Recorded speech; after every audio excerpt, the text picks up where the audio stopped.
በስመ አብ ወወልድ ወመንፈስ ቅዱስ አሃዱ አምላክ አሜን። ሐቀኛ መንፈሳዊ ታሪኽ እቲ የዋህ ካህን። ኣብ ሓደ ዓዲ ሓደ ጸላእቱ ዘፈቅር ካህን ነበረ። ኣብ ሓንቲ ንእሽቶ ዓዲ ሓደ ዓብይ ካህን ማለት ቀሺ ስሞም ሚካኤለ ዝበሃሉ ኣቦ ነበሩ። ንሳቶም ለዋህን ጥበበኛን ነበሩ።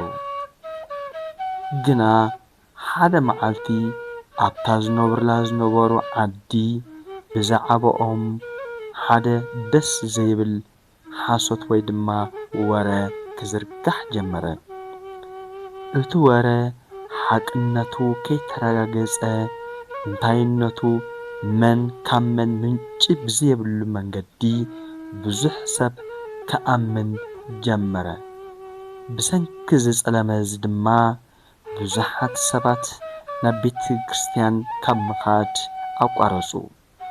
ምኽንያቱ ብዙሓት ርዲኢቶም ካህን እንተበዲሉ ቤተ ክርስቲያን ዝተፈላለየ ጉድለት ከም ዘለዋ ገይሮም ወሲዶም ብግብሪ ናይ ኣገልገልቲ ነታ ኣካል ናይ ክርስቶስ ዝኾነት ቤተ ክርስቲያን ዝሕሰምዋ ሰባት ብዙሓት ስለ ዝኾኑ እቶም ካህን ብድሕሪኦም መን ከም ዘሎ ብምፍላጥ ኩሉ ግዜ ብለውሃት ይጓዓዙ ነበሩ።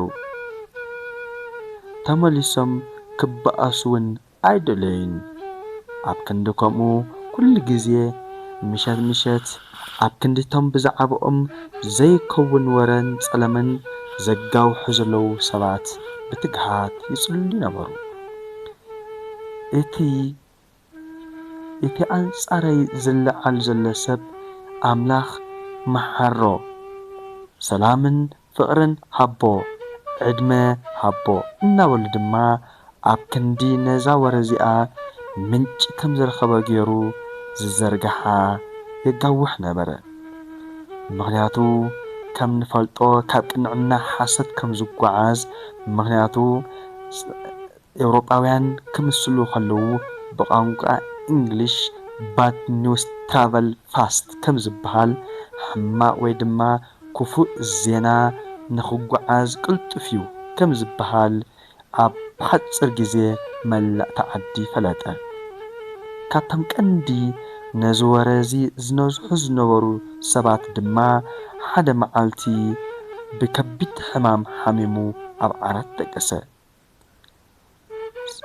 ነዞም ዝሓመመ ሰብ ነዚ ዝሓመመ መንእሰይ ወይ ድማ ሰብ ድማ ብዘይካ እቶም ብሰንኩ ዝጽሎምን ጽልኢ ዝተፈጥረሎምን ካህን ኣቦ ቀሺ ሚካኤለ ካልእ ኣብ ጎድኑ ኮይኑ ዘጸናንዖን ሕሙም ኮይኑ ዝበጽሖን ሰብ ግን ኣይነበረን። ስለዚ ኣብታ እንኮ ካልአይቲ ዝኾነቶ ናይ ሕሙምነት መደቀሲት ዝኾነት ዓራት ተጐዝጊዞም ስሊኡ ዝጽልዩን ዝኣልዩን ዘንከባኽቡ ዝነበሩ ኣቦ ቀሺ ሚካኤለ ምሸት ምሸት ኩሉ ግዜ ኣብ ክንድኡ ይጽልዩ ነበሩ። ስለዚ እቲ ሕሙም ሰብኣይ ድማ ነቲ ተግባራቶም ርኡ ኣዝዩ ተደነቐን ክበኪ ድማ ጀመረ።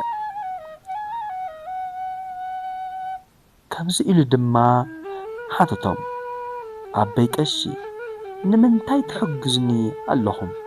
ኣነ እኮ ብጣዕሚ እየ ጐዲአኩም በሎም። እቶም ካህን ብፍሕሾው ገጽ ክምስ ብምባል ከምዚ በሉ። ምኽንያቱ ይቕር ምባል ካብ ጽልኢ ይሕየል።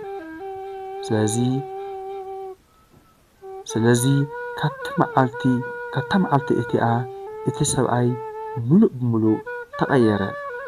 ህዝቢ እታ ዓዲ ድማ ብምልእዎ ሓቀኛ እምነት ማለት ቃላት ዘይኮነ ተግባር እዩ ብምባል ብግብሪ ተምሃሩ። ስለዚ ዝተፈላለየ ጸለመን ክፍኣትን ክወርደና ይኽእል እዩ። ግና ሓቅነቱ ንምእማን بقالات العلن تحتن كنل زيكونه بحقኛ ፍቕሪ ብተግባርን ኣብ ክንዲቶም ዝሳድዱና ክንጽሊ ኣብ ክንዲቶም ዝረግሙና ክንምርቕ ኣብ ክንዲቶም ንዕና ከጥፉ ዝሓስቡ ከነድሕኖም ምስ ንበገስግን ሓቅነት እምነትና ይረጋገጽ ቅንዕናና እውን ይጐልሕ ስብሃት ለእግዚአብሔር